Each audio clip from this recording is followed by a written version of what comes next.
Principle 12. The brain. The brain is not merely a biological organ. In Think and Grow Rich, Napoleon Hill defines the brain as a broadcasting and receiving station, a place where thoughts are transmitted, received, amplified, and projected outward. Those who do not understand this principle live their entire lives within limits. Those who master it step into a higher level of control over money, power, and influence.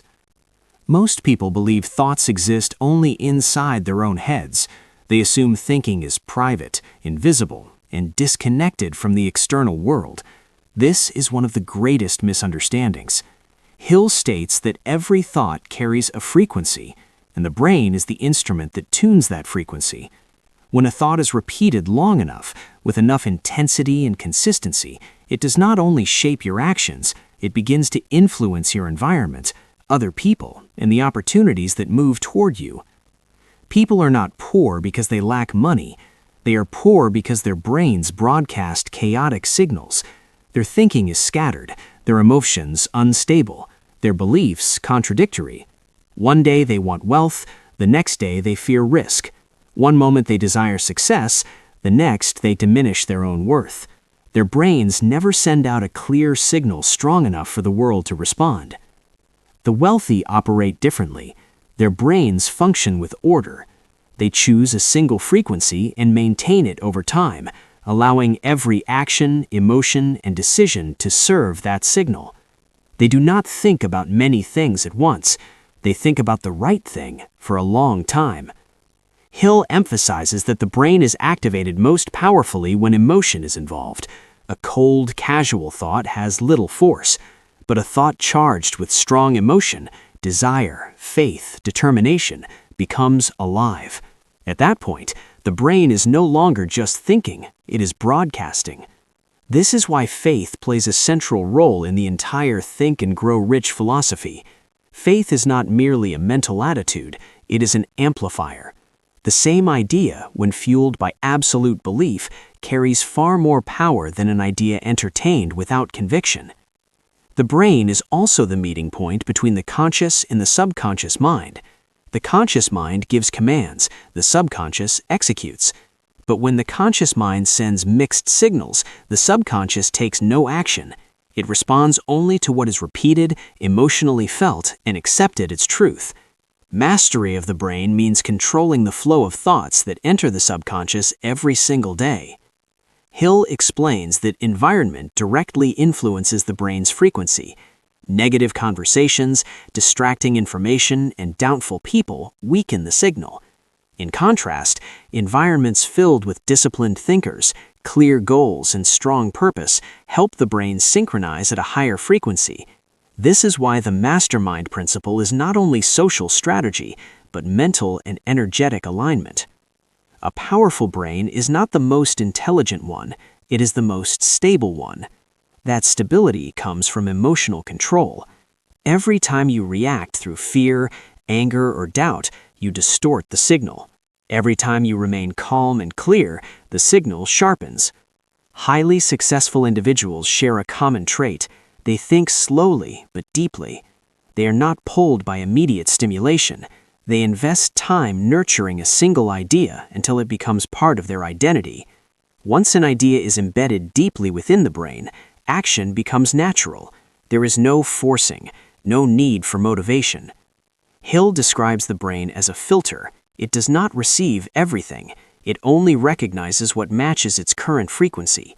If you believe money is harmful, opportunities will remain invisible to you even when they are directly in front of you. If you believe you are worthy of significant success, the brain automatically begins identifying paths that lead toward it. This explains why two people in the same situation can experience completely different outcomes. The difference is not circumstance, it is the signal their brains are sending. One sees obstacles, the other sees opportunity. Life responds according to the signal it receives. The brain is also the gateway to intuition. Hill describes intuition as the intersection between conscious thought and higher intelligence. But intuition does not speak to a chaotic mind. It appears only when the mind is quiet and focused. Those who live in constant mental noise never hear the deeper voice within.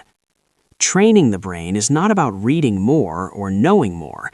It is about intentional thinking, selecting thoughts deliberately, repeating empowering thoughts, eliminating thoughts that weaken you. This is mental discipline, no different than physical training. Those who master it enter a different level of the game. At this stage, the brain no longer reacts to the world. It begins shaping a personal reality. You stop waiting for opportunity. You become the type of individual that opportunity seeks, not through magic, but through consistent mental frequency maintained over time. The principle of the brain is not designed for the masses. It demands absolute responsibility for one's own thoughts. No blaming, no excuses, no living by momentary emotion. Once you understand that every thought is a command sent to your future, you begin choosing thoughts with precision. This is the foundation of personal power, not power over others, but power over oneself. And from that foundation, wealth, influence, and long-term success emerge as natural consequences. If in the first part we viewed the brain as a center for transmitting and receiving thought energy, then this part goes deeper into how the brain actually operates in the real lives of successful people. Because understanding the brain in theory is one thing. Using it as a strategic instrument to create power, wealth, and influence is a completely different level. The brain is not merely a container for thoughts. It is a filter. Every day, thousands of signals enter from the environment, from other people's words, from news, images, and old memories. But the brain does not receive everything passively. It selects. And that selection process determines who you become. Most people allow their environment to program their brain. What they hear repeatedly, they accept as truth. They live inside the fears of the crowd, the limits of their family, the assumptions of society, and over time, their brain adapts to that level as a safe standard. Once the brain becomes accustomed to a standard, it resists any change beyond it. This is why most people do not fail because they lack ability, but because their brain automatically pulls them back to what feels familiar. The wealthy and truly powerful understand this mechanism deeply. They do not leave the brain on autopilot. They deliberately reprogram it. They choose their environment, the information they consume, and the people they associate with, because they understand that the brain is an adaptive system. Whatever you expose it to consistently, it will accept as normal. The brain does not perfectly distinguish between reality and imagination.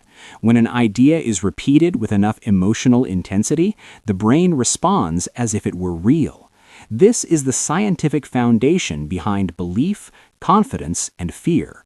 Those who master the brain understand that they do not need to wait for results before believing. They establish belief first and allow the brain to guide behavior in alignment with that belief.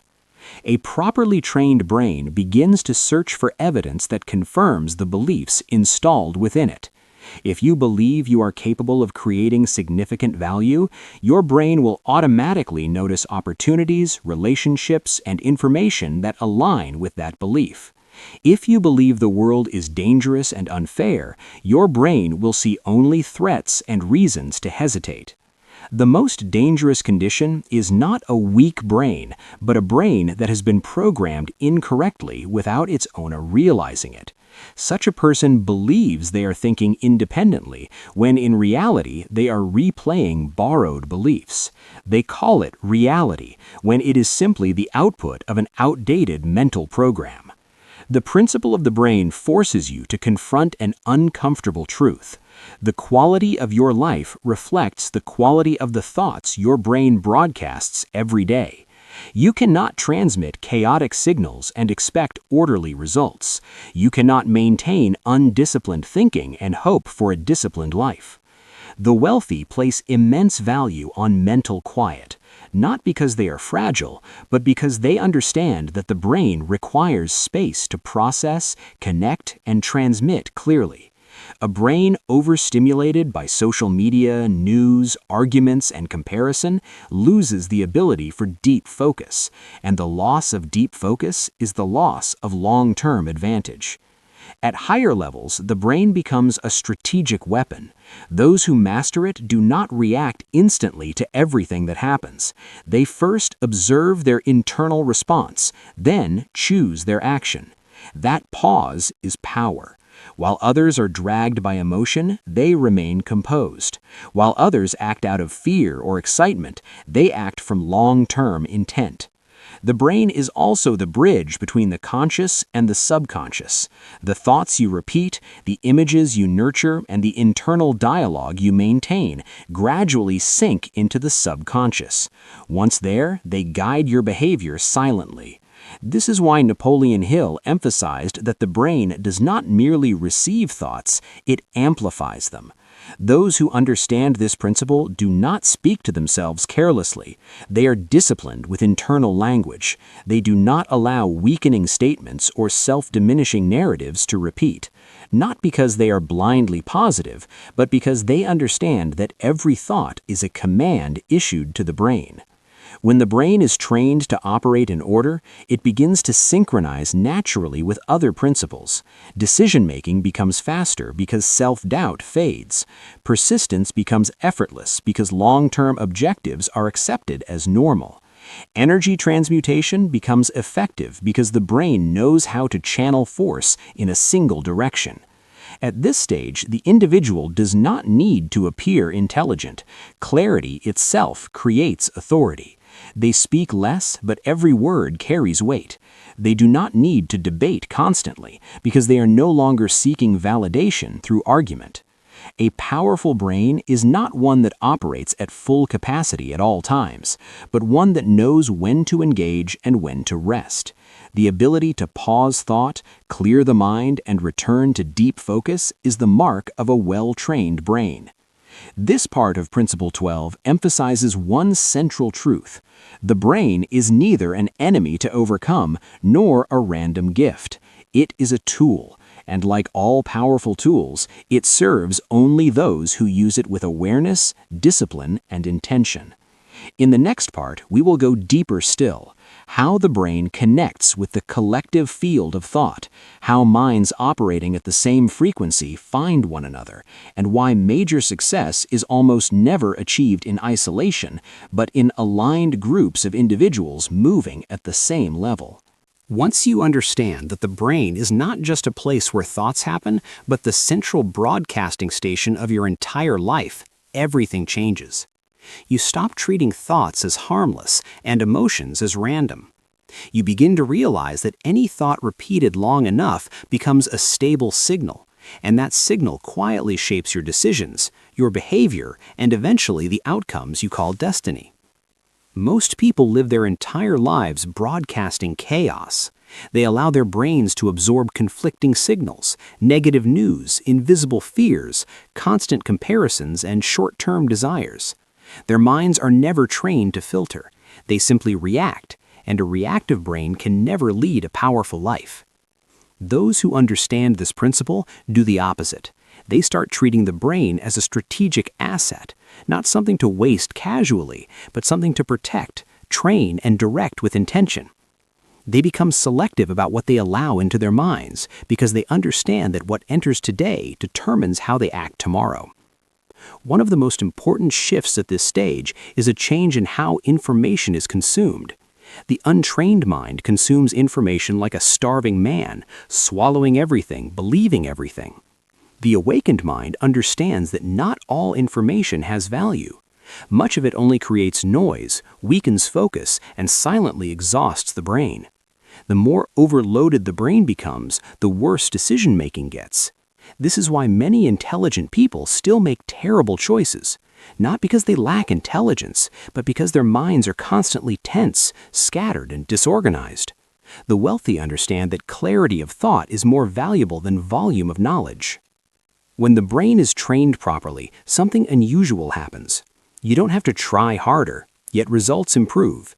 Not because you move faster, but because you stop doing what doesn't matter. A clear mind allows you to distinguish movement from progress, busyness from effectiveness. At this level, you begin to control your inner dialogue. You no longer allow negative thoughts to run unchecked like an unedited film. You learn to observe them, separate from them, and choose not to act on them. This is a skill most people never develop, yet it is the foundation of every major achievement. Those who do not master their minds are driven by emotion. They act when they feel motivated and stop when they feel tired. Those who master their minds act based on decisions, not temporary feelings. Emotions come and go. Decisions anchored to long-term vision remain. Once you understand that the brain can be reprogrammed through intentional repetition, you begin building new mental habits. You don't just change external behavior, you change how you think about who you are. And when identity shifts, behavior follows automatically. The wealthy don't tell themselves they are trying to become disciplined. They tell themselves they are disciplined people. The difference lies in how the brain receives the message. One is effort, the other is identity. The brain always seeks to behave in alignment with the image you believe about yourself. At this stage, you also realize that silence is more valuable than noise. The brain needs space to process, connect, and generate deep ideas. Those who constantly fill their time with noise never give their minds a chance to do real work. Those who understand this principle intentionally create space, because strategy emerges in silence. A powerful brain is not one that is always thinking. It is one that knows when to think and when to stop. This control creates a calm presence that outsiders often mistake for coldness. In reality, it is the sign of a mind no longer ruled by impulse. When the brain becomes organized, you start seeing life as a system. Every problem has structure. Every result has a cause. You stop reacting emotionally to challenges. You observe, analyze, and adjust. This is the moment you move from participant to operator. Another critical realization is that the brain must be fed with the right beliefs, not vague hope. Belief is not what you wish would happen, it is what you accept as possible and act in alignment with. The brain does not distinguish between external reality and deeply held belief. It adjusts behavior to make that belief real. Those who don't understand this sabotage themselves with limiting beliefs. They don't lack ability, they lack belief in their ability to apply it consistently. Their own mind becomes the obstacle instead of the tool. When you change the way you speak to yourself, you are reprogramming the brain. Internal language is not casual, it is command. The brain receives commands and works to execute them.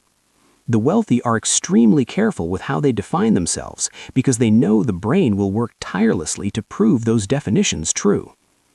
At the highest level of this principle, the brain is no longer pulled by fear or short-term desire. It is guided by long-term vision. You no longer need to force yourself forward. Progress becomes natural because your mind has been trained to operate at that level. From the outside, it may look like luck or like things come easily to you. What people don't see are the years you spent training your mind in silence. They don't see the moments where you chose discipline over comfort, clarity over distraction. A well-trained brain creates internal stability, and that stability is the foundation of real power. Someone unstable on the inside can never control the outside world. Someone who masters their mind can remain steady in chaos, because they don't seek certainty from circumstances, but from themselves. Ultimately, this principle leads to a truth you cannot avoid. Your life is not determined by what happens to you, but how your brain interprets and responds to what happens. When you master your mind, you stop being a victim of circumstances. You become the architect of your life. This is why every great achievement begins internally, not with money, not with connections, not with opportunity, but with a disciplined, organized mind guided by a clear objective. When you fully grasp this principle, you stop chasing success. You build the mental foundation that makes success inevitable. And that is the difference between those who briefly touch the top and those who hold their position for a lifetime. Subscribe and follow the channel for daily self-improvement and valuable knowledge. Your brain is keeping you poor. Part 1. How your own mind is sabotaging your wealth. You think you're poor because you don't make enough money. I'm going to tell you a truth that's much harder to swallow. You're poor because your brain is programmed to keep you poor. Not because you're stupid, not because you're lazy, not because you lack opportunities, but because your brain has one primary job: keep you safe, keep you comfortable, keep you exactly where you are. Wealth to your brain is not a reward. Wealth is a threat. Listen carefully. The human brain was not designed for wealth. It was designed for survival. Thousands of years ago, taking risks got you killed. Standing out from the group got you killed. Trying something new got you killed. So the brain learned a simple rule: stay still, stay alive. Change equals danger. The world evolved. Your brain didn't. When you think about investing, your brain says dangerous. When you think about starting a business, it says risky. When you think about leaving a stable job, it says stupid. When you think about learning a new skill, it says exhausting. When you think about getting rich, it says that's not for you. And you think that voice is you. It's not. It's primitive survival wiring running the show. Most people aren't poor because they lack money. They're poor because they chase short-term comfort. Your brain loves immediate rewards. It hates delayed gratification. Eat now, spend now, entertain yourself now, relaxed now. Wealth demands the opposite. Work when no one's watching. Learn when no one's forcing you. Invest before results are visible. Endure discomfort in silence. Your brain hates that. Poor people ask one familiar question: does this feel good right now? Wealthy people ask a completely different one: where will this put me 5 years from now? 2 questions, 2 lives, 2 destinies. Nobody wakes up one day and decides to be poor. They simply let their brain decide for them. And the brain always chooses the path of least pain, not the path of highest return. You think the poverty mindset is something you invented? No, you were taught it. From childhood, you heard these phrases: money isn't important. Rich people are just lucky. Get a stable job. Investing is dangerous. Business is a scam. Don't dream too big. Those words didn't just enter your ears, they embedded themselves in your subconscious. And your subconscious controls your life. Your subconscious controls what you dare to do, what you avoid, how you spend money, how you react to opportunity. You think you're logical. You're not. You're conditioned. Like a trained animal. You just call it thinking. Here's a brutal truth. The smarter someone is, the more likely they are to stay poor, because they use intelligence to justify fear. They say, I need more information. I need to be better prepared. The market isn't right. The timing is off. I'm not ready yet. It's not a lack of knowledge. It's the brain stalling action. Wealth lives in uncertainty. There is no risk-free path to riches, no investment without volatility, no business without failure. Your brain despises uncertainty. So it chooses a small, predictable paycheck, a modest, familiar life, just enough comfort to survive. And it calls that wisdom. Poor people choose small certainty. Wealthy people accept large uncertainty intelligently. Not because they're reckless, but because they understand one thing: the biggest risk is doing nothing. Your brain has another dangerous habit. It protects your old identity at all costs. If you see yourself as someone who's bad with money, not cut out for business, not meant to be wealthy, your brain will sabotage you the moment you try to rise. You procrastinate, you hesitate, you self-destruct, you retreat. Not because you're weak, because your brain is defending what's familiar, keeping you poor but comfortable instead of rich but unfamiliar. Poor people optimize for feelings. Wealthy people optimize for outcomes. Poor people ask, do I like this? Wealthy people ask, does this work? That difference is lethal. Take 2 people with the same income.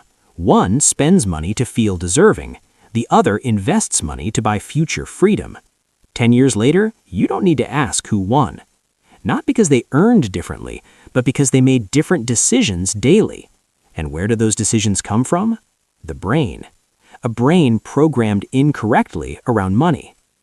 You're not poor because you lack opportunity. You're poor because your brain sees opportunity as danger. You're not poor because you lack ability.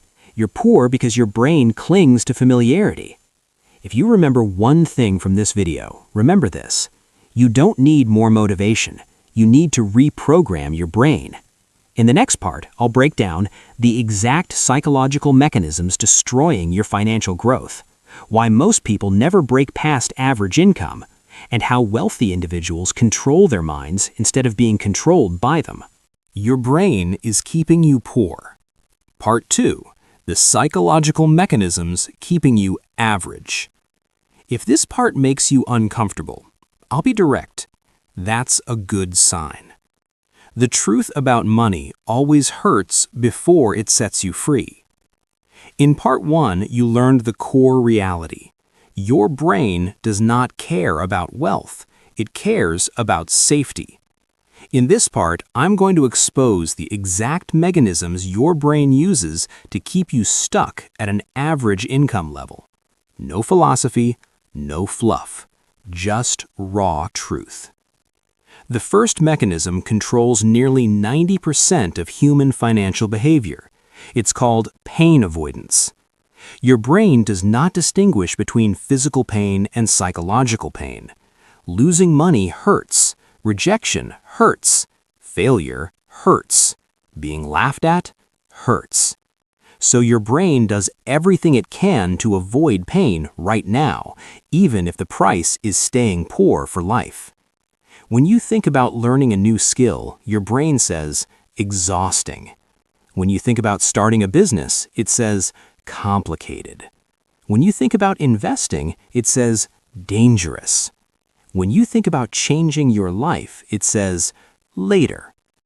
Not because you lack intelligence, but because your brain asks only one question. Will this hurt right now? If the answer is yes, it shuts you down. Poor people don't lack ambition. They lack the ability to endure pain strategically. Wealthy people don't chase motivation.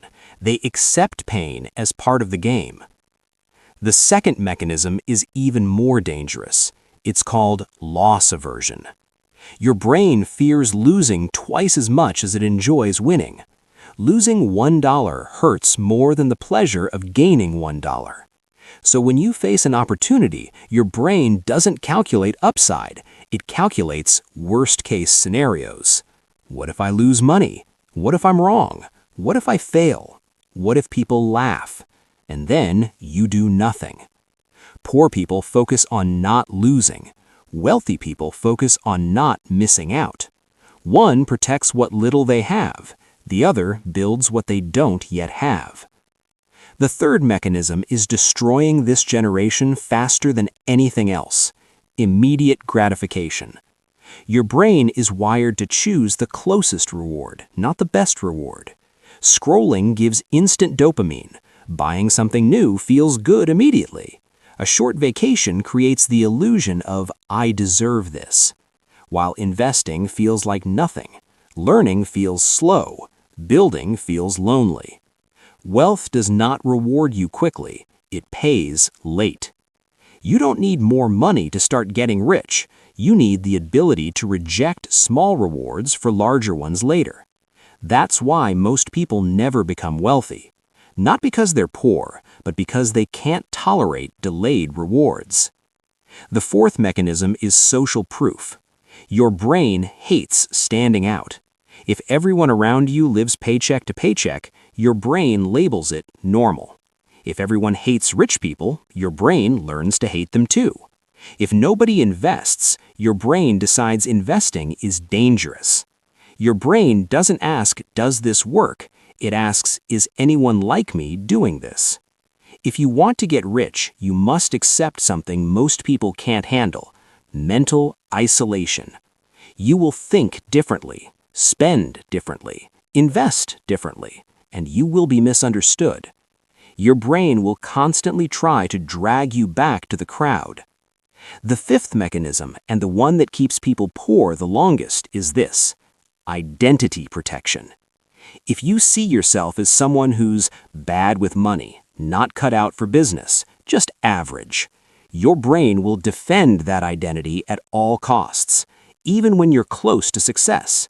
You procrastinate, you hesitate, you sabotage your own plans, you make terrible decisions at the last minute. Not because you're foolish, but because success requires becoming someone unfamiliar, staying poor but familiar instead of rich but unknown. Here's a truth very few people accept. Most people have an invisible income ceiling. When income reaches that level, the brain panics. It senses danger. It pulls you back through higher spending, through worse decisions, through unnecessary chaos. And you call it bad luck. It's not. It's programming. Wealthy people understand this early. They don't trust emotions. They don't listen to fear. They use principles to make decisions. Wealth is not an intelligence problem. It's a psychological discipline problem. You can read every finance book ever written, but if you can't tolerate uncertainty, you'll stay broke. Listen carefully to this line. The system doesn't need you rich. It needs you functional, consuming, busy enough to not question anything. And your brain cooperates perfectly. To escape, you must act against instinct, make decisions while afraid, take action without certainty, continue without motivation, not once, but repeatedly for years. Wealthy people don't wait to feel ready. They create results first. The feelings follow. Poor people wait for feelings and never act. How the wealthy reprogram their brain to build money. If you've made it this far, let me be clear. You no longer belong to the crowd. Not because you're rich, but because you're now seeing what most people never dare to face. Here's the truth. The brain cannot be destroyed, but it can be controlled. Poor people let their brain control them. Wealthy people learn to use the brain as a tool. This final part is not motivation. It's a practical operating manual. The first principle wealthy people learn early. Never trust emotions when money is involved. Emotions evolve to keep you alive, not to build assets. Fear does not mean danger. Anxiety does not mean stop. Discomfort does not mean wrong. But poor people treat emotions as commands. Wealthy people treat them as background noise. Wealthy people don't ask, "Do I feel ready?" They ask, "What do my rules say?" Rules save you when the brain panics. For example, I invest consistently regardless of the market. I pay myself first. I don't spend money to impress people. I buy assets before lifestyle. These rules do not negotiate with emotions. The second principle: decide before you are forced to decide. When markets crash, the brain panics.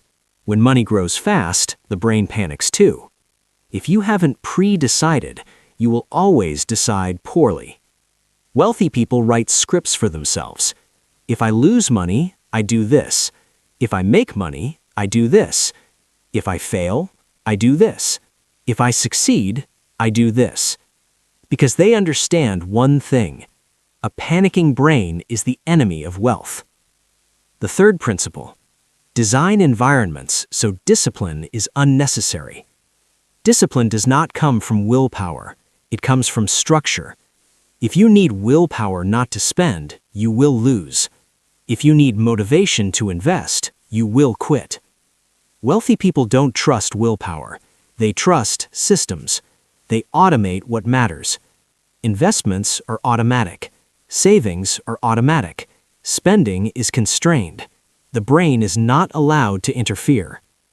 Poor people ask, "Why don't I have discipline?" Wealthy people ask, "Why am I letting my brain decide?" The fourth principle: lower emotional expectations, raise behavioral standards. Poor people need to feel good to act. Wealthy people act because it's required. Building wealth is boring, repetitive, lonely. If you expect excitement, you've already lost. Wealthy people don't chase feelings. They chase repeatable results. The fifth principle: Play the long game until emotions stop mattering. Emotions dominate short-term games.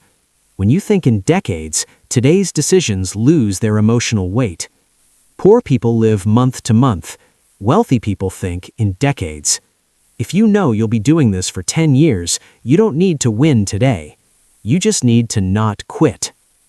The sixth principle: accept loneliness as the price of wealth.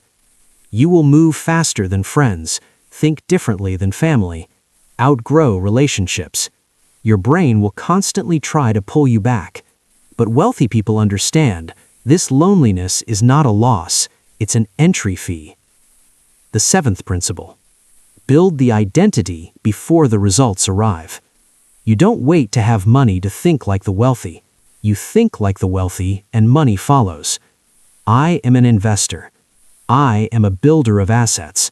I play long-term games. Repeat it long enough and the brain is forced to align behavior. Poor people say, when I'm rich, I'll. Wealthy people say, because this is who I am, I. The eighth principle, critical to understand: don't try to eliminate fear. Learn to act with fear present. Fear does not disappear with money, it just changes form. The difference is simple. Wealthy people don't let fear drive. If you wait until fear is gone, you will never begin. The ninth principle: reduce decisions, increase standards. More decisions exhaust the brain. An exhausted brain chooses safety. Wealthy people simplify everything that doesn't matter to preserve energy from money decisions. Simple food, simple clothing, simple living. Not to suffer, but to focus. And the 10th and final principle: wealth is a psychological skill, not a miracle. There is no awakening moment, no magical leap, just thousands of small decisions that go against instinct. If you listen to this entire series and do nothing else, do one thing. Stop trusting your emotions when money is involved. Your brain wants you safe, but safety does not make you wealthy. Wealth belongs to those who tolerate uncertainty longer than others. You are not poor because you lack opportunity. You are poor because your brain was programmed to survive, not to prosper. And trust me, once you understand that, you are already ahead of most of the world. Subscribe and follow the channel for daily self-improvement and valuable knowledge. Principle 13. The sixth sense. There is a level of capability that most people never reach in their lifetime, not because they lack intelligence, not because they lack effort, but because they do not believe it exists. The sixth sense is not mystical in a superstitious way. It is the natural result of a mind that has been trained long enough in discipline, focus, and inner strength. A person who has never mastered their own thoughts will never hear this voice. A person who has mastered themselves will recognize it clearly, calmly, and accurately. The sixth sense does not come from reading one book, listening to one speech, or watching motivational content. It appears when the entire internal system has been aligned, when desire, thought, emotion, and action stop conflicting with each other, when the inner world becomes quiet, when the mind is still enough to receive signals that others completely miss. Poor people call it luck, average people call it intuition, wealthy people call it deep experience. But at its core, it is the ability to access a level of information beyond ordinary logic. This is where decisions are made without long analysis, but with absolute internal certainty, no emotion, no panic, no doubt. The sixth sense does not operate in a chaotic mind. It does not appear when a person is driven by fear, scarcity, or the need to prove something. It only emerges when the mind has been freed from small, noisy desires. The more a person lives at a low instinctive level, the more this sense is blocked. The more disciplined a person becomes, the clearer it grows. What makes the sixth sense difficult is that it cannot be forced. You cannot sit down and command it to appear. The more you try to control it, the quieter it becomes. It only shows itself when you no longer feel the need to impress the world, when you work from internal consistency, not external validation. Many decisions that create real wealth cannot be explained by conventional logic. Why someone enters a market at exactly the right time, why they exit before the crowd senses danger, why they choose the right partners, the right investments, the right direction when all available data is contradictory. This is not magic. This is the sixth sense in operation. This sense is built on the foundation of the 12 principles before it. Without discipline, it does not exist. Without intense desire, it does not activate. Without planning, it has no structure. Without emotional control, it becomes distorted. The sixth sense does not stand alone. It is the peak of a fully developed system. Those who have not gone through internal training often confuse the sixth sense with impulsive emotion, but these two are complete opposites. Impulse pushes, the sixth sense guides. Impulse creates anxiety, the sixth sense creates calm. Impulse demands immediate action. The sixth sense allows patience until the moment is right. One clear sign of the sixth sense is certainty without explanation. You cannot fully explain why you know, but you know, and you are willing to take responsibility for that decision. A person without inner strength is frightened by this feeling. A person with inner strength trusts it as a compass. The sixth sense does not prevent all mistakes, but it prevents fatal ones. It does not promise an easy path. It only ensures that you do not drift away from your true nature. Experienced operators understand this deeply. They do not need to know everything. They only need to know when to advance and when to stop. This is why wealthy individuals value silence so highly. They do not fill time with noise. They leave space for deep awareness to surface. In that silence, they hear signals others never hear, not from the outside world, but from the deepest layers of themselves. The sixth sense does not conflict with logic. It stands above it. Logic gathers data. The sixth sense connects the data into a complete picture. When logic lacks enough information to conclude, the sixth sense completes what is missing. It is synthesis at the highest level. The more a person depends on other people's opinions, the weaker the sixth sense becomes. The more a person seeks external validation, the more it is suppressed. This sense requires absolute internal independence. You cannot hear your deepest voice if your mind is constantly filled with the noise of the crowd. Many people experience moments when the sixth sense activates, but they ignore it. They feel something is wrong, yet move forward out of fear missing out. They sense the need to wait, yet act under social pressure. Each time this happens, the sixth sense weakens slightly, not because it disappears, but because it is disrespected.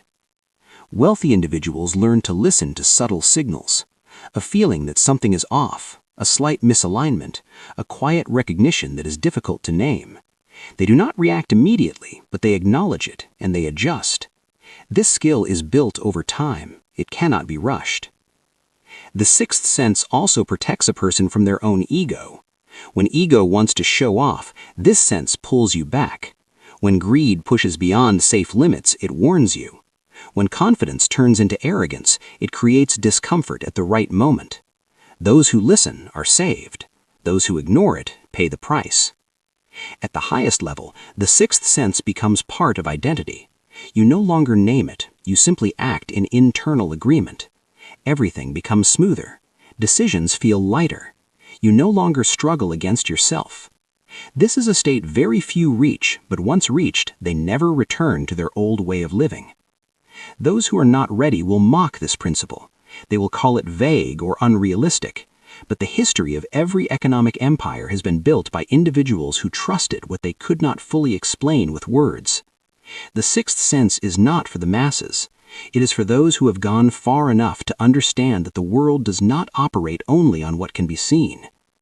The remaining parts of this principle will go deeper into how the sixth sense is activated, how it develops over time, and why it only appears when a person reaches true internal maturity. This is not for the impatient. This is for those ready to enter a higher level of the game. The sixth sense is not mystical. It is not a gift reserved for a chosen few. It is the natural result of an internal system trained long enough through silence, discipline, and real-world experience. Outsiders call it intuition. Insiders understand it as intelligence that is moved beyond the need for explanation. At lower levels, people live by reaction. They see, then respond. They hear, then think. They face problems, then scramble for solutions. At higher levels, everything happens earlier. Those with a developed sixth sense feel trends before they form, sense risk before it becomes visible, and recognize opportunity while the crowd is still arguing. This does not come from luck. It comes from the accumulation of thousands of small decisions, thousands of silent observations, thousands of situations handled without emotion, only awareness. The sixth sense is built by watching long enough, listening carefully, and speaking very little. The unsuccessful are obsessed with certainty. They need data, they need confirmation, they need agreement from others. Long-term players understand that at certain moments, the most important information is not in reports or spreadsheets, but in a subtle internal signal, a deal that feels off even when everything looks perfect, a moment that feels premature despite perfect timing on paper, an opportunity that seems vague but creates an unusual sense of inner calm. The sixth sense works best when the mind is quiet. As long as you are driven by the need to prove yourself, the fear of missing out, or the pressure to move faster than others, this sense remains buried. It does not shout, it whispers, and only the calm can hear it. This explains why many intelligent people repeatedly make poor decisions. They think too much and feel too little. They analyze until exhaustion, yet miss the larger pattern. Pure rational intelligence has limits. It sees what has already happened. The sixth sense detects what is forming. The wealthy do not reject logic, they move beyond it. They use logic to verify, but intuition to navigate. When the two conflict, they do not rush, they pause, they observe, they allow the sixth sense time to speak. A clear sign of someone who has developed this sense is the absence of haste, not because they are slow, but because they understand that poor timing is more dangerous than flawed strategy. They can walk away from opportunities others consider golden simply because the moment is not right, and they can step into situations others avoid because something inside signals readiness. Their confidence does not come from knowing everything, it comes from trusting their internal perception. This is a quiet confidence, unannounced, but extremely stable. Once the sixth sense is deeply developed, there is no need to convince yourself before making a decision. You know. And you know that you know. The sixth sense also prevents major failures, not just creates success. It warns of unhealthy relationships, unstable deals, and paths that look promising but lead nowhere. Most people recognize failure only after it happens. Those with a refined sixth sense feel it long before. This ability does not develop in chaos. If your life is filled with noise, stimulation, comparison, and constant reaction, there is no space for internal signals to surface. You cannot hear anything when everything is shouting. This is why high-level players intentionally create space. Space in their schedule, space in their thinking, space in their communication, not to escape, but to listen. In that space, what matters most finally has room to appear. The sixth sense does not eliminate risk, it helps you choose the right risk. No path is completely safe, but some paths, though difficult, align with your internal rhythm. When you move in rhythm, energy does not leak. When you move against it, everything feels heavy, even when the rewards look attractive. Another defining trait of those with a strong sixth sense is resistance to manipulation. Not because they are suspicious, but because they are sensitive to inconsistency. They feel when words and intentions do not match. They sense promises without execution energy. They do not need immediate proof. The misalignment is enough. In business, this sensitivity is invaluable. It prevents choosing the wrong partners, trusting the wrong people, and building on unstable foundations. Many empires collapse not because of weak strategy, but because early warning signals were ignored. The sixth sense is deeply connected to honesty with oneself. If you regularly deceive yourself, this ability will never develop. Every time you ignore a sense of discomfort for short-term gain, you weaken your internal warning system. Every time you stop, even at a cost, you strengthen it. The wealthy do not always act on intuition, but they always respect it. They do not see it as superstition, they see it as experience distilled, a form of intelligence without language. At this stage, decisions are no longer internal battles. They become agreements between reason and perception. When both move in the same direction, action becomes lighter. Doubt disappears. Tension fades. Focus remains. The sixth sense does not make you impulsive. It makes you calmer. You are no longer pulled by headlines, short-term volatility, or crowd emotion. You see from greater depth, and at that depth, surface turbulence loses its power. This is why those with a strong sixth sense often appear calm even when facing major decisions, not because they lack fear, but because they trust internal guidance more than external noise. When the sixth sense is fully formed, it no longer appears as a special moment. It becomes the default state from which you live and make decisions. You no longer feel it consciously because it is merged into the way you observe the world. Just like an experienced driver no longer thinks about every movement, a person who has mastered the sixth sense no longer questions whether to trust it. It is simply there. At this stage, you begin to notice a subtle but profound shift. You speak less, but every word carries weight. You act less, but every action creates greater impact. You no longer need to react quickly because you see many things long before they happen. While the crowd chases events, you stand back and observe the current forming beneath the surface. The sixth sense does not make you perfect. It does not protect you from every mistake, but it protects you from fatal ones, decisions that destroy careers, relationships that lead to collapse, paths that look glamorous but are, in truth, dead ends. Those without this sense realize their mistakes only after the cost is paid. Those who possess it feel misalignment while there is still time to turn back. One clear trait of those who master this principle is that they do not argue excessively to justify their decisions.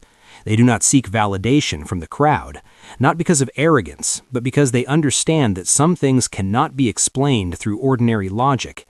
The sixth sense does not speak the language of reasoning. It speaks through harmony or tension between people, timing, and circumstance. At the highest level, wealth is no longer built by chasing opportunities, but by avoiding the wrong ones. Every well-timed refusal preserves energy, time, and focus for something greater. Those without the sixth sense fear missing out. Those with it fear choosing the wrong road. These two fears create entirely different destinies. When you closely observe individuals who hold power for long periods, you will notice one thing: they are rarely surprised. Not because they control everything, but because they are sensitive to the smallest shifts. A change of tone, a pause in behavior, a detail others dismiss. To them, no information is insignificant. Everything is a signal. The sixth sense is strengthened through absolute honesty with oneself. Every time you convince yourself to ignore inner discomfort for short-term gain, you dull the signal. Every time you step back, even at the cost of an attractive opportunity, you sharpen it. Over time, this honesty becomes a solid foundation for major decisions. At this stage, you no longer feel the need to prove your intelligence. You do not need to show that you know more than others. Your strength lies in seeing while others are still talking, in waiting while others rush, in withdrawing while others charge forward. In the world of mature power, silence is often the greatest competitive advantage. The sixth sense also changes how you experience failure. Failure no longer feels like an emotional shock. It becomes data. You do not punish yourself for long. You do not search for someone to blame. You quietly observe the misalignment, adjust internally, and move on. Those without the sixth sense are crushed by failure. Those with it refine their internal system through it. When this principle is mastered, your career and life begin to move with greater ease, not because there are fewer challenges, but because you stop resisting the current that aligns with you. You know when to advance, when to hold, and when to stop. Most importantly, you do not allow temporary emotion to dictate long-term direction. Paradoxically, the more developed your sixth sense becomes, the more humble you grow. You understand that not everything is within your control, but you also understand that your response to circumstances always is. This humility does not weaken you. It makes you adaptable, resilient, and durable over time. At the leadership level, the sixth sense separates managers from true leaders. Managers rely on process. Leaders sense people. They know when to apply pressure and when to step back. They know when someone is ready and when someone needs time. These decisions are rarely documented, but they determine the fate of entire organizations. The sixth sense never develops in noisy, chaotic, reactive environments. If you are constantly pulled by notifications, opinions, comparisons, and external pressure, you will never hear your internal signal. This is why those serious about building inner power fiercely protect their quiet space. When this principle becomes part of how you exist, you stop seeking validation. You no longer need others to immediately understand your decisions. You explain less. Time explains for you. Results speak for you. And eventually, those who once doubted will call it vision. The sixth sense does not make you mystical. It makes you more grounded at a deeper level. You are not fooled by appearances. You are not seduced by promises. You look directly at essence. And when you look long enough, essence always reveals itself. Finally, understand that the sixth sense is not a destination. It is a continuous discipline. Every day you live with greater awareness, honesty, and restraint, it sharpens. Every day you betray your inner signal for short-term gain, it fades. Those who master this principle do not live impulsively, nor do they become cold, mechanical thinkers. They live in a rare balance between awareness and perception. That balance creates durable power. At the highest level of the game, you do not win by moving faster. You win by seeing the road earlier. And the sixth sense is what gives you that advantage. This is why truly powerful people do not need to be loud. They do not need to display. They do not compete openly. They listen deeply enough to know when to step forward and when to remain still. And in that silence, they control the game. Follow, subscribe, and share the channel to gain new knowledge and grow every day. The subconscious and the silent power that controls your life. Most people believe they live by reason. They believe their decisions are the result of conscious thought. But the cold truth is this: the majority of human behavior, choices, habits, and even destiny are not controlled by the conscious mind, but by the subconscious. Conscious thought is only the spokesperson. The subconscious is the real decision maker. The subconscious does not argue, it does not debate, it does not analyze right or wrong. It simply accepts, records, and executes. Anything repeated long enough, intensely enough, and with enough emotion goes straight into the subconscious and becomes a silent command that runs your life. This is why two people can have the same knowledge, the same opportunities, the same environment, yet end up with completely different results. One keeps moving forward, the other stays stuck. The difference is not information, it is internal programming. The subconscious is the deepest memory system of the human mind.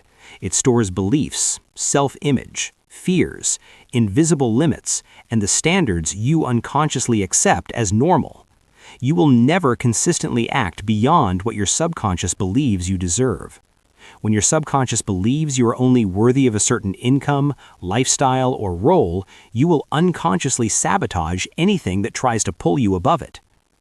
Poor people often say they want to be rich, but their subconscious associates money with stress, danger, guilt, or conflict. So when opportunity appears, they hesitate, delay, or self-destruct. The wealthy are different. Their subconscious sees money as a tool, an extension of capability, a source of choice. They act naturally, without internal conflict.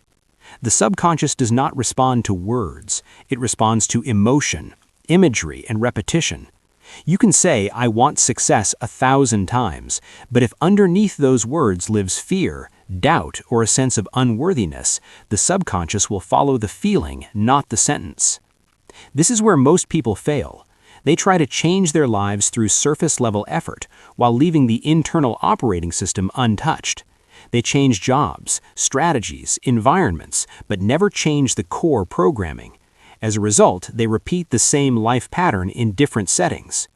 The truly wealthy do the opposite. They work from the inside out. They understand to change results, you must change foundational beliefs. To change behavior, you must change self-image. To change income, you must change the internal standard of what feels normal to you. The subconscious learns through repetition. Every repeated thought carves a deeper neural pathway. Every familiar reaction strengthens a program. And the most dangerous truth is this: the subconscious does not distinguish between good programs and bad ones. It only recognizes familiar ones. That is why so many people know what to do, but still do the opposite. They are not ignorant, they are running old programming. The conscious mind understands, but the subconscious disagrees, and in every conflict, the subconscious always wins. The subconscious is also where self-image is formed. You do not act according to the goals you set, you act according to who you believe you are. If deep down you still see yourself as average, every major action will create internal tension, and the mind will pull you back to what feels familiar, even if that familiarity is limitation or pain. Those who master the subconscious do not fight it, they reprogram it. They feed it clear images of who they are becoming. They cultivate emotions that match their desired outcomes. They repeat the right ideas until they become automatic responses. The subconscious is most receptive when conscious control is relaxed, before sleep, right after waking, when the mind is calm. This is why high performers are extremely careful about how they begin and end their day. They do not allow mental noise to enter before sleep. They do not allow fear to dominate their mind upon waking. Every image you consume is a subconscious command. Every conversation you participate in is programming data. Every environment you remain in is shaping you silently. The undisciplined mind is programmed by circumstances. The disciplined mind chooses what is allowed to enter. The subconscious does not produce instant results. It produces trends. It adjusts small behaviors, small choices, small reactions, until one day you look back and call it destiny. But in reality, it is the accumulated result of thousands of invisible commands accepted long ago. Weak people wait for motivation. Strong people build programming. They do not need inspiration to act, because their subconscious has already accepted correct action as normal. Their discipline does not come from force, but from internal agreement. When the subconscious and conscious mind move in the same direction, internal power stabilizes. You no longer need to convince yourself daily. You no longer feel torn between desire and fear. Action becomes clean, quiet, and calm. This is what people label as confidence, but in reality, it is internal alignment. The subconscious also shapes how risk is perceived. For one person, an opportunity feels like a threat. For another, the same opportunity is leverage. Not because of circumstances, but because of different programming. One is conditioned to preserve, the other is conditioned to expand. No one is born with a strong or weak subconscious. It is formed through influence, education, experience, and repetition. This is both frightening and powerful. Frightening because if you are not intentional, you will be programmed. Powerful because if you understand this principle, you can rebuild yourself. The subconscious does not care how old you are. It only responds to what you feed it. A 40-year-old can still change the trajectory of his life by changing internal programming. But this requires ruthless honesty. You must confront the beliefs that are holding you back. You must accept that many limits you consider real are nothing more than outdated software. Those who master the subconscious do not seek external validation. They do not need permission to believe in their path. Their standard is internal. This is why they move slowly but never stop. They do not sway with the crowd. They are not shaken by short-term emotion, market noise, or social pressure. When the subconscious is properly programmed, it becomes your most powerful ally. It works even when you are not aware of it.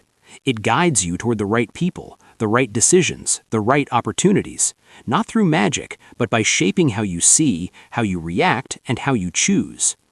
This is the invisible foundation of sustainable wealth, not surface-level tactics, not temporary motivation, but the internal operating system that governs all external behavior. This principle is not for those looking for shortcuts. It is for those willing to rebuild themselves at the root. When you understand and master the subconscious, you stop asking how to succeed. You become the person for whom success is inevitable. And from this point forward, the game changes completely. The subconscious and the hidden power that runs your life. If the conscious mind is the driver, then the subconscious is the vehicle. Most people train their conscious mind but leave the subconscious running on old programming. That is why no matter how hard they try, they keep returning to the same results. Not because they lack willpower, but because their subconscious has never been rewritten. The subconscious does not judge, it does not analyze, it does not argue or negotiate. It only accepts and executes. Whatever is repeated long enough, deeply enough, and with enough emotional intensity becomes a command to the subconscious. Once it becomes a command, it controls your behavior, reactions, and decisions without asking for permission. This is why many people say they want wealth, yet act as if they are afraid of money. They say they want success, yet procrastinate, avoid responsibility, and shrink from visibility. Their conscious mind wants to move forward, but their subconscious is programmed to stay where it is. And in every conflict like this, the subconscious always wins. The subconscious is formed early. It absorbs beliefs from environment, family, culture, and early experiences. If you grew up in an environment where money was associated with stress, conflict, guilt, or danger, your subconscious recorded that. Later in life, no matter how many books you read or strategies you learn, when opportunity gets close, an invisible force inside pulls you back. The wealthy understand this. They do not only develop external skills, they reprogram their internal world. They know that external results are reflections of internal belief structures. To change income, you must change self-image at the subconscious level. To expand influence, you must change how worthy you feel of that influence. The subconscious communicates through images, emotions, and repetition, not logic. You cannot convince it with arguments. You must give it experience. This is why emotionally charged visualization is so powerful. When you repeatedly visualize yourself acting like a leader, feeling calm under pressure, feeling comfortable with responsibility and authority, the subconscious begins to treat that state as normal. Once the subconscious accepts a new self-image, behavior adjusts automatically. You no longer need to force discipline. You no longer need to motivate yourself every day. You act because not acting would feel inconsistent with who you believe you are. This is the difference between surface-level change and root-level transformation. Surface change relies on willpower, so it exhausts you. Root change relies on subconscious alignment, so it lasts. Those who rely only on willpower must fight themselves daily. Those who reprogram the subconscious move naturally. The subconscious also stores your deepest fears, not surface fears like failure or criticism, but fear of losing identity. For many people, failure feels more familiar than success. Pain feels safer than transformation. At least in pain, they know who they are. Success requires becoming someone new, and the subconscious often resists that.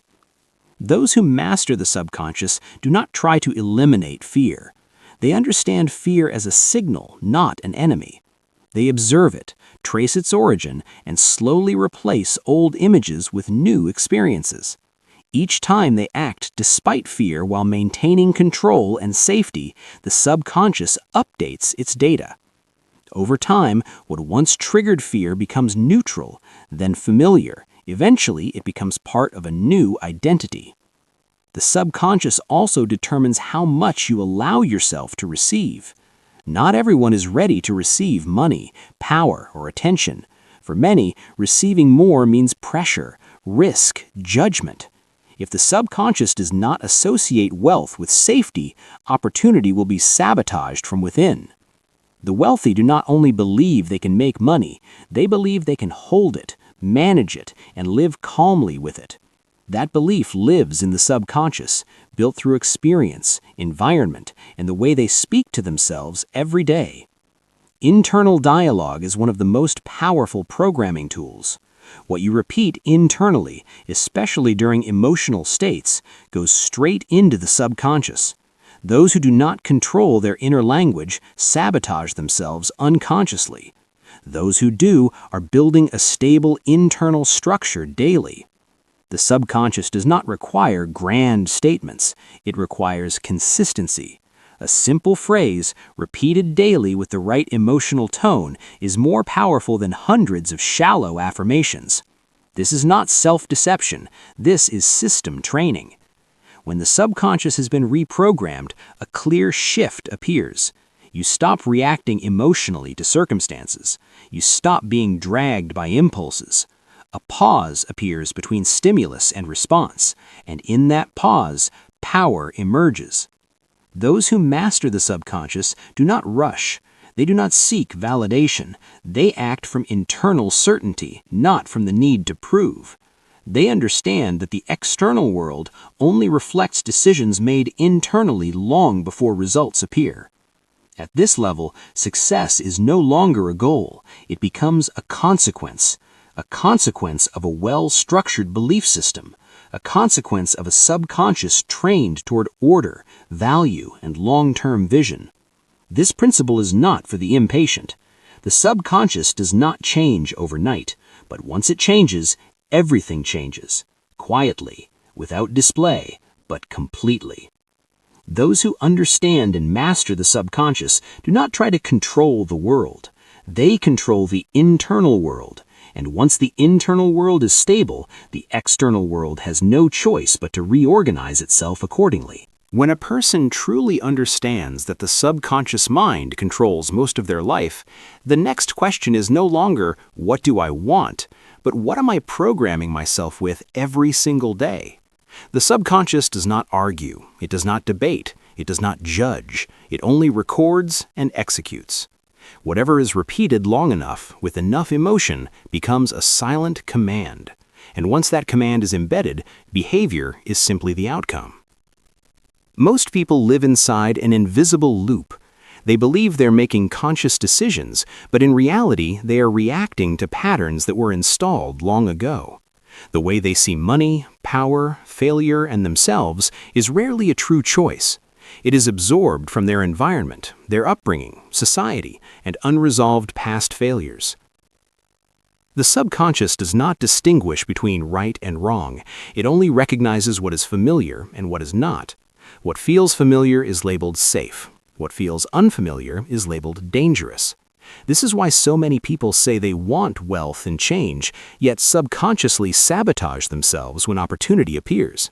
Not because they're unintelligent, but because wealth feels unfamiliar, while struggle feels normal. This is why many people stop just before a breakthrough.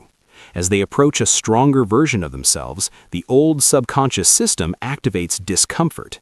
It generates fear, hesitation, fatigue, and doubt without clear reason.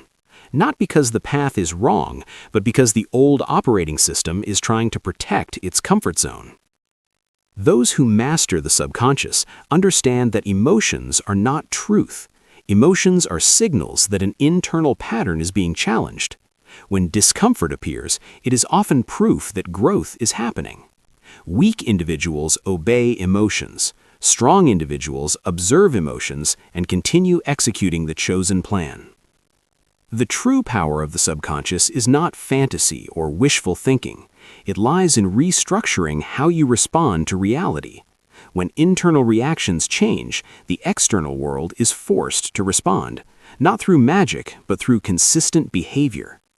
A person who has properly programmed their subconscious does not need constant discipline reminders.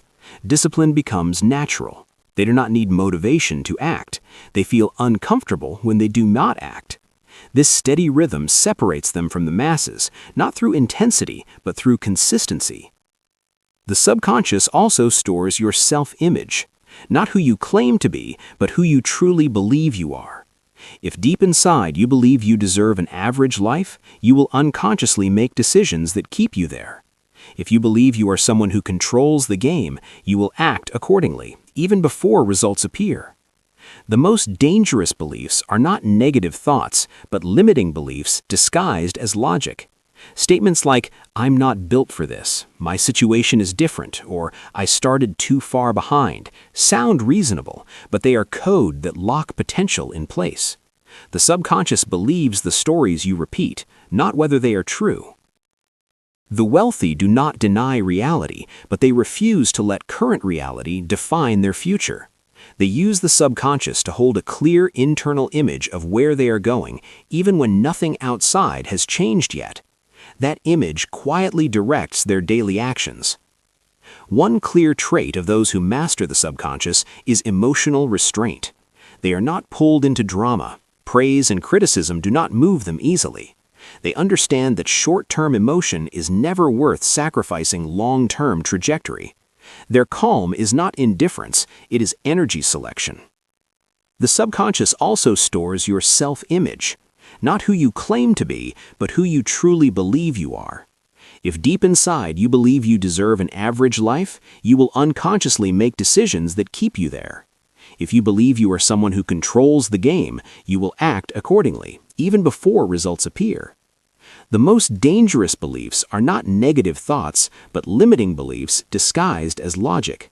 Statements like, "I'm not built for this," "My situation is different," or "I started too far behind," sound reasonable, but they are code that lock potential in place. The subconscious believes the stories you repeat, not whether they are true. The wealthy do not deny reality, but they refuse to let current reality define their future. They use the subconscious to hold a clear internal image of where they are going, even when nothing outside has changed yet. That image quietly directs their daily actions. One clear trait of those who master the subconscious is emotional restraint. They are not pulled into drama. Praise and criticism do not move them easily. They understand that short-term emotion is never worth sacrificing long-term trajectory. Their calm is not indifference, it is energy selection. The subconscious also stores your self-image, not who you claim to be, but who you truly believe you are. If deep inside you believe you deserve an average life, you will unconsciously make decisions that keep you there. If you believe you are someone who controls the game, you will act accordingly, even before results appear. The most dangerous beliefs are not negative thoughts, but limiting beliefs disguised as logic. Statements like, "I'm not built for this," "My situation is different," or "I started too far behind," sound reasonable, but they are code that lock potential in place. The subconscious believes the stories you repeat, not whether they are true. The wealthy do not deny reality, but they refuse to let current reality define their future. They use the subconscious to hold a clear internal image of where they are going, even when nothing outside has changed yet. That image quietly directs their daily actions. One clear trait of those who master the subconscious is emotional restraint. They are not pulled into drama. Praise and criticism do not move them easily. They understand that short-term emotion is never worth sacrificing long-term trajectory. Their calm is not indifference, it is energy selection. The subconscious also stores your self-image, not who you claim to be, but who you truly believe you are. If deep inside you believe you deserve an average life, you will unconsciously make decisions that keep you there. If you believe you are someone who controls the game, you will act accordingly, even before results appear. The most dangerous beliefs are not negative thoughts, but limiting beliefs disguised as logic. Statements like, "I'm not built for this," "My situation is different," or "I started too far behind," sound reasonable, but they are code that lock potential in place. The subconscious believes the stories you repeat, not whether they are true. The wealthy do not deny reality, but they refuse to let current reality define their future. They use the subconscious to hold a clear internal image of where they are going, even when nothing outside has changed yet. That image quietly directs their daily actions. One clear trait of those who master the subconscious is emotional restraint. They are not pulled into drama. Praise and criticism do not move them easily. They understand that short-term emotion is never worth sacrificing long-term trajectory. Their calm is not indifference, it is energy selection. The subconscious also stores your self-image, not who you claim to be, but who you truly believe you are. If deep inside you believe you deserve an average life, you will unconsciously make decisions that keep you there. If you believe you are someone who controls the game, you will act accordingly, even before results appear. The most dangerous beliefs are not negative thoughts, but limiting beliefs disguised as logic. Statements like, "I'm not built for this," "My situation is different," or "I started too far behind," sound reasonable, but they are code that lock potential in place. The subconscious believes the stories you repeat, not whether they are true. The wealthy do not deny reality, but they refuse to let current reality define their future. They use the subconscious to hold a clear internal image of where they are going, even when nothing outside has changed yet. That image quietly directs their daily actions. One clear trait of those who master the subconscious is emotional restraint. They are not pulled into drama. Praise and criticism do not move them easily. They understand that short-term emotion is never worth sacrificing long-term trajectory. Their calm is not indifference, it is energy selection. The subconscious also stores your self-image, not who you claim to be, but who you truly believe you are. If deep inside you believe you deserve an average life, you will unconsciously make decisions that keep you there. If you believe you are someone who controls the game, you will act accordingly, even before results appear. The most dangerous beliefs are not negative thoughts, but limiting beliefs disguised as logic. Statements like, "I'm not built for this," "My situation is different," or "I started too far behind," sound reasonable, but they are code that lock potential in place. The subconscious believes the stories you repeat, not whether they are true. The wealthy do not deny reality, but they refuse to let current reality define their future. They use the subconscious to hold a clear internal image of where they are going, even when nothing outside has changed yet. That image quietly directs their daily actions. One clear trait of those who master the subconscious is emotional restraint. They are not pulled into drama. Praise and criticism do not move them easily. They understand that short-term emotion is never worth sacrificing long-term trajectory. Their calm is not indifference, it is energy selection. The subconscious also stores your self-image, not who you claim to be, but who you truly believe you are. If deep inside you believe you deserve an average life, you will unconsciously make